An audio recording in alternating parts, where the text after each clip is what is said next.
नमस्कार. आपलं स्वागत आहे आयकॉन स्टील प्रस्तुत बिल्ड आयकॉन या उपक्रमामध्ये. आज आम्ही आलो चाळीसगाव मध्ये आणि माझ्यासोबत आहेत यंग इंजिनियर चंद्रकांत गायकवाड, ज्यांना मागच्या 4-5 वर्षांचा अनुभव आहे या क्षेत्रातला. आणि सगळ्यात महत्वाचं म्हणजे या 4-5 वर्षात त्यांनी रेसिडेन्शियल, कमर्शियल, इंडस्ट्रियल, इन्स्टिट्यूशनल अशा वेगवेगळ्या प्लॅटफॉर्मवर काम केलेलं आहे. त्यामुळे मला असं वाटतं की जितक्या तुम्ही वेगवेगळ्या सेक्टर्समध्ये काम कराल तेव्हा तिथले अनुभव वेगवेगळे असतात, तिथं तुम्हाला वेगवेगळी माणसं भेटतात, काम करायला वेगवेगळ्या पद्धतीने भेटतं. त्यामुळे त्यांचा हा आजवरचा प्रवास कसा होता, भविष्यातली वाटचाल कशी असणार आहे, या सगळ्या संदर्भात आपण बिल्ड आयकॉन या प्लॅटफॉर्मवर त्यांच्याशी गप्पा मारणार आहोत. त्यामुळे थेट गप्पांना आपण सुरुवात करूया. त्यातला पहिला प्रश्न अर्थातच असा आहे की थोडं तुमचं बॅकग्राऊंड फ्लॅशबॅक मधलं हवंय मला. म्हणजे शाळा कुठली होती, कॉलेज कुठलं होतं, आणि सिव्हिल इंजिनिअरिंग या फील्डमध्ये येण्यामागची प्रेरणा कोणाची होती, इन्स्पिरेशन कोण होतं ज्यांच्यामुळे तुम्ही या फील्डमध्ये आलात, काय सांगाल? नमस्कार. इंजिनियर चंद्रकांत गायकवाड. माझं शैक्षणिक वर्ष हे 2011 पर्यंत मी चाळीसगाव मध्येच केलं कम्प्लीट. तर त्यामध्ये मी एबी बॉईज हायस्कूलला शिक्षण केलं. 10वी पास आउट झालो. त्यानंतर 11वी-12वी मी रावी कॉलेजमध्ये गेली. त्यानंतर मी 2013 मध्ये ऍडमिशन घेतलं GH रायसोनी कॉलेजला जळगावला. मग त्यामध्ये खूप सारा एक्सपिरियन्स एक्सप्लोर करायला मिळाला. आणि सिव्हिल मध्ये फील्ड येण्यामध्ये कारण असं होतं की त्यामध्ये वडील हे माझे त्याच वर्कमध्ये काम करायचे. सो तर मग मी तिथे वर्क करता करता म्हणजे खूप काही गोष्टी अनुभवल्या आणि मला त्याच्यामध्ये आवड निर्माण झाली. तर आवड निर्माण झाली म्हणून मी सिव्हिल इंजिनिअरिंग मध्ये ऍडमिशन घेतलं.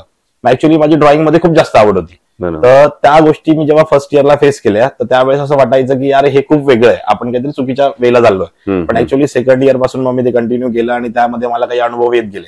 मग भरपूर कंपनीचे सेमिनार, मग असं काहीतरी खूप काही गोष्टी अशा शिकण्यासाठी मी कुठे कुठे फिरत असायचो. मग त्या गोष्टींमध्ये मला आवड निर्माण होत गेली. आवड निर्माण झाली. मग त्यानंतर अशा खूप साऱ्या कंपनी होत्या ज्या कंपनीचे लोक मला मिळायचे व त्यांना माहिती देत असायची की आता मध्ये बार काय असतो हे आता तिथे शिकवलं जात नाही. मग इलॉंगेशन ऑफ बार वगैरे या सगळ्या गोष्टी शिकवल्या गेल्या. पण बार काय असतो, त्याच्या म्हणजे एफई त्याची लोड कॅल्क्युलेशन कसे असतात, काय असतात, मग हे समजण्यासाठी मी तुमच्यासारख्या कंपनींना हायर करायचो, बोलायचो, त्यांचे काही मित्र असेल त्यांच्याशी डिस्कशन करायचो.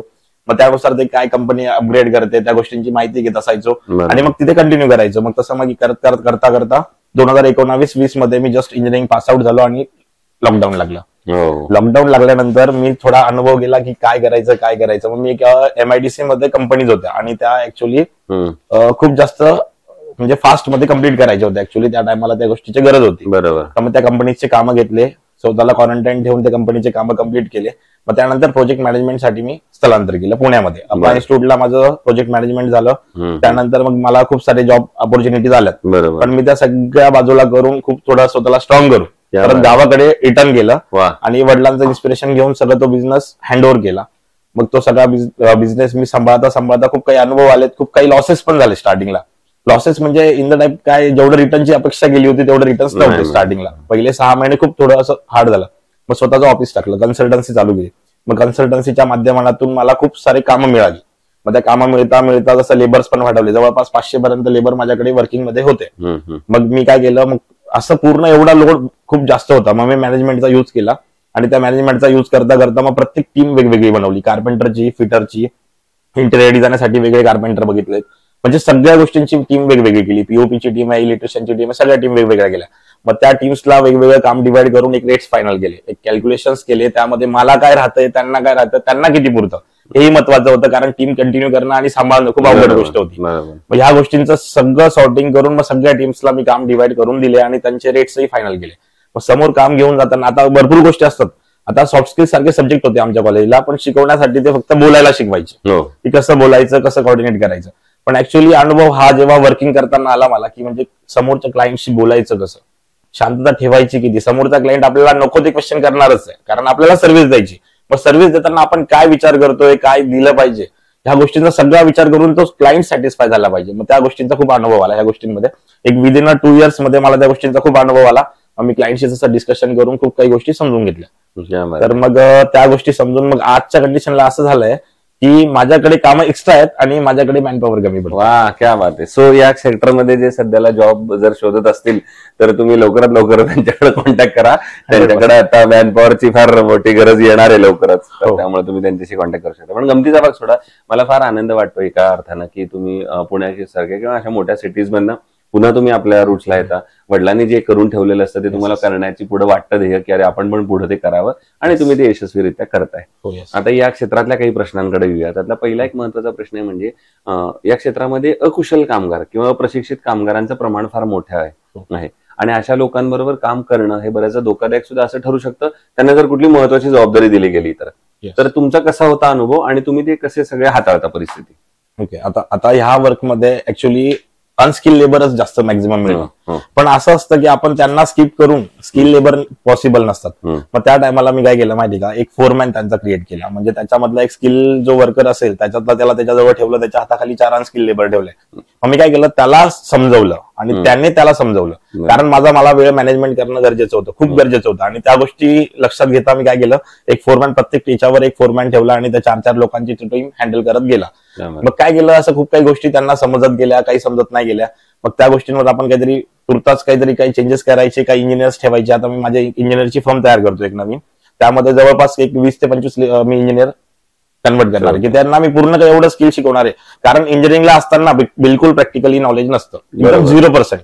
तर मग प्रॅक्टिकली नॉलेजमध्ये त्यांना स्किल करायचं आणि त्यांना तिथून पुढे मग आपल्या साईट्सवर डिस्ट्रीब्यूट करायचं, असं माझं टार्गेट आहे. आता जवळपास 4 ते 5 इंजिनियर माझ्याकडे इन वर्किंग आहे. तर मी आता त्यांना अजून वाढवायला सांगितले की तेवढी वाढवा टीम, कारण गरज पडणार. क्या बात आहे, क्या बात आहे. तर मग ह्या गोष्टींमधून या सगळ्या गोष्टी अशा करता करता सगळे अनुभव आला, त्यानंतर सुधारला. पण अनस्किल लेबर हे बंद होणार नाही. हो, ते तर असणार आहे. इंडस्ट्रीचा भाग आपल्यालाच बदलावा लागेल. दुसरं, आता तुम्ही वेगवेगळ्या प्लॅटफॉर्मवर काम करताय, त्यातलं एक प्लॅटफॉर्म एक उदाहरण म्हणून घ्या, रेसिडेन्शियल मध्ये बऱ्याचदा तुम्ही ऐकलं असेल क्लायंटकडनं की आमचं बजेट थोडं कमी आहे, एवढ्याच बजेटमध्ये थोडं करून द्या. तर अशा वेळेला तुम्ही क्वालिटी आणि बजेट या दोन्हीचा बॅलन्स कसा करता मग? आता आम्ही काम करताना सगळ्यात आधी काय लक्षात घेतो की क्लायंटची रिक्वायरमेंट जरी खूप काही कमी असली तरी आम्ही त्यांना एक कॉम्प्रोमाइज करण्यासाठी फक्त काय कॉम्प्रोमाइज करायला सांगतो. एक तर असतं आरसीसी वर्क असतं ना, त्याच्यामध्ये त्यांना 0% आपण कॉम्प्रोमाइज सांगतो. कारण स्टील आणि कॉन्क्रीट हा मेजर पार्ट आहे. स्ट्रक्चर एक वेळेस उभं राहिलं ना, मग तुम्ही त्याला काही चेंजेस करू शकत नाही. मग आम्ही त्यांच्यामध्ये त्याच्यात कॉम्प्रोमाइज नाही सांगतो त्यांना. मग उरतं बाकी काम, मग स्टाईल्स वर्क उरतं, त्यानंतर प्लंबिंग उरतं आणि लाईट फिटिंग उरतं. मग त्याच्यामध्ये आपण त्यांना काय करतो की मॅक्झिमम क्वांटिटीमध्ये माल उचलायला सांगतो. आणि कंपनी काय असतं ना, एखादी कंपनी ऍड जास्त करते त्याचे रेट्स जास्त असतात, काही कंपनी ऍड कमी करते त्यांचे रेट्स कमी असतात. तर मग त्या कंपन्या पण काही असं नसतं की वेस्ट होऊ जातो, 50 वर्षाची लाईफ तर देतातच. मग त्या गोष्टींमध्ये त्यांना थोडंफार कॉम्प्रोमाइज करून आपण मग त्या गोष्टी पुढे कंटिन्यू करायला सांगतो. आणि मग कलर्स वगैरे झालं, तुम्ही सिंगल कोट मध्ये आता कंटिन्यू करा, वाटलं तुम्हाला डबल कोट तुम्ही थोडे 2 वर्षांनी करा, 4 वर्षांनी करा. अशा कॉम्प्रोमायझेशन असतात. पण आरसीसी आणि स्टील मध्ये विदाउट कॉम्प्रोमाइज नाही, नो कॉम्प्रोमाइज. दुसरं, गव्हर्नमेंटचे पण तुम्ही काही प्रोजेक्ट केलेले, तर त्यातले काही महत्वाचे मोजके सांगता येतील का? कुठल्या प्रोजेक्टवर तुम्ही काम केलंय? हा, ऍक्च्युली मी आता लक्ष्मी कन्स्ट्रक्शन आणि अतुल अडावतकर म्हणून आहेत इन्फ्रास्ट्रक्चर, संजीवनी इन्फ्रास्ट्रक्चर, त्यांच्या अंडर काम करतो मी सब कॉन्ट्रॅक्टर म्हणून. तर त्यांचे मी प्रोजेक्ट करतो. आता एक वैठणला ट्रायबलची बिल्डिंग चालू, गर्ल्स हॉस्टेलची. बरोबर. तर त्यांचे काम करताना मला खूप चांगला अनुभव आला की ट्रायबल्सचे काम पण ह्या लेवलला होऊ शकतात. की म्हणजे मी विचार केला की जवळपास G+3 ची बिल्डिंग आहे आणि मुलींसाठी इतकी सुख सुविधा केली त्यांनी त्याच्यामध्ये, आणि स्ट्रक्चरमध्ये 0% त्यांनी म्हणजे कॉम्प्रोमाइज केलंय आतापर्यंत. म्हणजे मी ते काम कम्प्लीट करण्याच्या कंडिशन मध्ये आता. तर त्यांच्या कामाची क्वालिटी बघून म्हणजे खूप आनंद झाला की गव्हर्नमेंटमध्ये काम करताना लोकांची एक भावना आहे की हे काम खराबच आहे. पण ऍक्च्युअली मी तिथे स्वतः टेस्ट केली आहे की म्हणजे मी रिबाउंड हॅमर यूज केलंय, कम्प्रेसिव्ह म्हणजे कॉन्क्रीटचा ब्लॉक मी बनवून तो स्वतः हाताने फोडला आहे. म्हणजे त्याची 700-800 पर्यंत त्याची पॉवर येते. ऍक्च्युली तो 600 पर्यंत पाहिजे. तर मी सगळ्या टेस्ट करून मी बघितलं ना, तर असं वाटत नाही की गव्हर्नमेंट प्रायव्हेट एखादी चांगली. ऍक्च्युली स्टील वगैरे पण युज करताना ते तर त्यांनी असं नाही की लोकल कंपनी युज केली, असं सगळ्या स्टँडर्ड कंपनी युज केल्या. आणि लॅपिंग वगैरे बद्दल पण त्यांनी काही कॉम्प्रोमाइज करायला सांगितलं नाही. बरोबर आहे. दुसरा एक आता एक वेगळा प्रश्न आहे, ते म्हणजे तुम्ही आता बिंग इंजिनियर आहात, इथे चांगली कामं करताय वेगवेगळ्या सेक्टरमधली आणि मूळचे इथले आहात, त्यामुळे तुम्ही इथं परत आला. तर जळगाव जिल्ह्याच्या विकासाचा विजन एक इंजिनियर म्हणून जर तुम्हाला विचारलं तर तुमच्या डोळ्यासमोर कुठले मुद्दे येतात, कुठले सेक्टर्स येतात, सेगमेंट येतात, ज्याच्यावर आता काम करायची खरी गरज आहे जर पुढच्या 15-20 वर्षात आपल्याला एक चांगला विकास जळगावमध्ये बघायचा असेल तर? जळगाव जिल्ह्यासाठी सगळ्यात आधी तर एक एज्युकेशन पार्ट, सगळ्यात आधी एज्युकेशन आणि इन्फ्रास्ट्रक्चर हे खूप डिफरंट आहे. लोकांना असं वाटतं की इन्फ्रास्ट्रक्चर म्हणजे एज्युकेशन आहे, पण ऍक्च्युअली एज्युकेशनसाठी तुम्ही जितका प्रयत्न करणार ना, आता 40गाव म्हणजे तालुक्याला सध्याच्या कंडिशनला medical college, government medical college, at least pharmacy, त्यानंतर एक गव्हर्नमेंट डिप्लोमा कॉलेज, त्यानंतर खूप सारे असे कॉलेजेस 4-5 जे ते तुम्ही आणले पाहिजे. आणि ते आणल्यानंतर काय होतं ना की गावातील लोक स्थलांतर करतील एक तालुक्या लेवलला, ठीक आहे, तालुक्यावरून लोक स्थलांतर करतील जिल्हा लेवलला.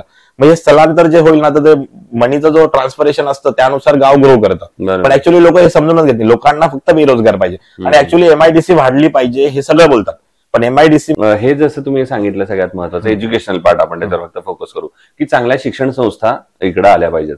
तर मग शासनानं काय पावलं उचलली पाहिजेत असं तुम्हाला वाटतं, जर चांगल्या शैक्षणिक संस्था जळगाव सारख्या ठिकाणी वळतील जिल्ह्याकडे? आता चाळीसगाव तालुक्याला जवळपास 148 खेड आहेत. त्यामधून जवळपास म्हणजे आता महाराष्ट्राला जसं बघायला गेलं तर खूप साऱ्या सवलती आहेत.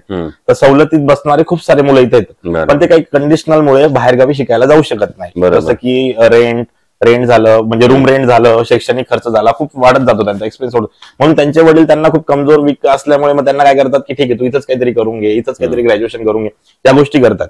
मग शासनाने असा निर्णय घेतला पाहिजे की ऍटलिस्ट नाही काय ना, तर एक छोटे छोटे 2-3 कॉलेज जर स्टार्टअप केले ना, तर नक्की शासनालाही त्या गोष्टींचा फायदा होईल. आणि अशा शैक्षणिक संस्था आल्याच तर नक्की मुलं ऍडमिशन घेतील, कारण मुलांची शिक्षणाची करायची इच्छा असतेच, शिक्षण हे करायचंच असतं प्रत्येकाला, पण मजबुरीमुळे खूप साऱ्या लोकांना वे चेंज करावं लागतं. बरोबर. दुसरं कन्स्ट्रक्शन कडे पुन्हा वळूया. त्याच्यामध्ये जेव्हा स्टील सिलेक्ट करण्याची वेळ येते तेव्हा तुम्ही काय पॅरामीटर्स त्याचे बघता आणि मग ठरवता की हे स्टील चांगलं आहे, हे वापरूया? ओके, आता स्टीलमध्ये ऍक्च्युअली काय असतं माहितीये का, स्टीलमध्ये मी बघताना सगळ्यात आधी तर बघतो ड्रॉइंग, स्ट्रक्चरल डिझायनर ड्रॉइंग करतो. मग स्ट्रक्चरल डिझायनरने ड्रॉइंग केली तर काही लोक करतात आता 500 ची पण ड्रॉइंग करतात. ऍक्च्युली 500चं प्रोडक्शन बंद झालं, ठीक आहे. 550चं प्रोडक्शन आहे आणि 550Dचं प्रोडक्शन, ठीक आहे. पण लोकांना आता 550 काय आहे, 550D काय, डी मीन्स डेन्सिटी, ते कोणालाच काय माहिती नाही. पण ऍक्च्युली आपण काय करतो ना, G+2 पर्यंत तर रिकमेंड जास्त काही करत नाही की तुम्ही हीच कंपनी घ्या. पण G+2, G+4च्या पुढे जर बिल्डिंग गेली ना, तर त्यांना रिकमेंड करतो की तुम्ही स्टँडर्डाइज कंपनी, जसं आयकॉन झालं, कालिका झालं, त्यानंतर भरपूर अशा मेट्रोल कंपनी आहेत ज्या असं तुमच्या स्टँडर्ड लेवलला काम करतात आता खूप. आणि ते खूप म्हणजे कंटिन्युअसली त्यांचा रिसर्च चालू असतं. इलॉंगेशन ऑफ त्यांनी स्टील वाढवलं आहे, खूप काही डेन्सिटी वाढवली आहे. मग ह्या गोष्टींचं रिकमेंडेशन मी त्यांना करत असतो की तुम्ही ह्या कंपनीचं स्टील वापरा, असं मी प्रत्येकाला सांगत असतो. ओके, तुम्ही आयकॉन यापूर्वी कुठल्या प्रोजेक्टवर वापरले? हो, आयकॉन मी ऍक्च्युली आता माझं मोतीमहल म्हणून एक प्रोजेक्ट चालू आहे इथे हनुमानवाडीमध्ये, तिथे वापरतोय. त्यानंतर आता पीडब्ल्यूडी सब डिव्हिजनची स्वतःची बिल्डिंग आहे पीडब्ल्यूडीची, त्या बिल्डिंगच्या ठिकाणी आयकॉनचा आता जस्ट स्टील टाकलाय मी, विदिन 3 days झाले फक्त. तिथे वर्क चालू आहे. त्यानंतर एक माझं धुळे रोडला प्रिन्सिपल रोडच्या बॅक साईडला काम चालू आहे, तर तिथे पण एक मोठा अपार्टमेंट आहे, G+6चं अपार्टमेंट ऍक्च्युली ते, तर तिथे पण मी आयकॉन स्टील वापरतोय आणि 550Ds वापरतोय. क्या बात आहे. आणि आता अगदी शेवटचा प्रश्न ते म्हणजे या फील्डमध्ये तुमच्यासारखे जे यंग इंजिनियर्स आता येऊ पाहतात, मगाशी मी गमतीनं म्हणालो की काम वाढते, पण खरंच एवढा कामाचा स्कोप आहे, त्यामुळे तुम्हालाही नंतर मॅनपॉवर लागणारच आहे. तर अशा तुमच्या मित्रांना तुम्ही एक सिनियर म्हणून काय सल्ला द्याल या क्षेत्रात येण्यापूर्वी? सिनियर म्हणून इतका सल्ला असेल की तुम्हाला मेहनत खूप करावी लागेल. मेहनत करण्यासाठी असं नाही की तुम्हाला सकाळी उठायचंय आणि राबायचंय. तुम्हाला मेहनत ह्या गोष्टीची करायची की जेव्हा तुम्ही वर्किंग प्रोसिजर चालू करतात त्या टायमाला तुम्ही माणसांना वर्क लावून दिला आणि मग तुम्ही कुठेतरी जाऊन बसून घेतात, ती प्रोसिजर बंद करावं लागणार तुम्हाला. त्या गोष्टीची तुम्ही जी सवय लावली आहे माणसांना ती बदलावं लागेल, त्यांच्याजवळ लक्ष ठेवून त्यांच्याकडून कामं करून घ्यावं लागतील. आणि त्यानंतरही तुम्ही याच्यात अजून काय ऍडव्हान्स करू शकतात. आता खूप सारे प्लॅटफॉर्म आहे, जसं गुगल आहे, युट्यूब आहे, त्याच्यावर तुम्ही रिसर्च करता करता बसले जरी तुम्ही बघा की मी आता त्यातून काय करू शकतो. आता खूप काही गोष्टी जसं अशा मशिनरी युज होतात कन्स्ट्रक्शन मध्ये की ज्या मशिनरीचा उपयोग केलाच जात नाही आणि ऍक्च्युअली माहिती पण नसतो इंजिनियरला. मग त्या गोष्टींबद्दल तुम्ही शिकलात तर तुम्ही कॉन्ट्रॅक्टरला सजेस्ट करशाल की तुम्ही ह्या मशिनरी आणा, मग आपण ते काम लवकर कव्हर अप करू शकतो. ह्या गोष्टींकडे खूप लक्ष दिलं पाहिजे, तेव्हाच इंजिनियर मध्ये तुम्ही कुठेतरी प्रगतशील होणार आणि तुमचं पेमेंट वाढणार नाही. तर 10 ते 12 हजारापासून स्टार्टअप करायचं आणि 4 कंपनी चेंज करून 25,000वर जाऊन थांबून जायचं, याच्यात मजा नाही. क्या बात आहे. सो हे होते इंजिनियर चंद्रकांत गायकवाड आणि त्यांनी सांगितलं त्याप्रमाणे तुमच्या स्वतःची ग्रोथ तुमच्या स्वतःच्या हातात आहे, तुम्ही ते किती काम करताय. आणि महत्वाचं म्हणजे तुम्ही आता या फील्डमध्ये आलाय याचाच अर्थ तुम्हाला त्याची आवड आहे. आणि तुम्हाला जर आवड असेल तर तुम्ही नक्कीच पूर्ण मन लावून ते काम कराल आणि जेव्हा कुठलीही गोष्ट मन लावून चांगली कराल तेव्हा त्यात यश नक्कीच येईल. एवढा सिंपल हा फॉर्म्युला आहे. पुन्हा एकदा आपले मनापासून आभार की तुम्ही आलात आणि भविष्यात सुद्धा असेच उत्तम उत्तम आयकॉनिक प्रोजेक्टची निर्मिती आपल्या हातून घडावी याच आयकॉन स्टील तर्फे मनपूर्वक शुभेच्छा. Thank you very much.